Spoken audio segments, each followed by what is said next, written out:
You ask Tiger to solve. This deals with linear equations with one unknown. The final result is x equals 22/5. Let's solve it step by step.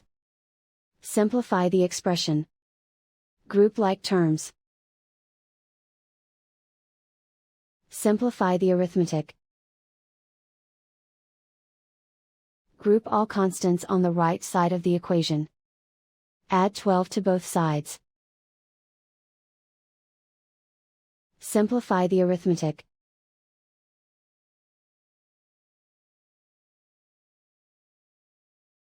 Isolate the x.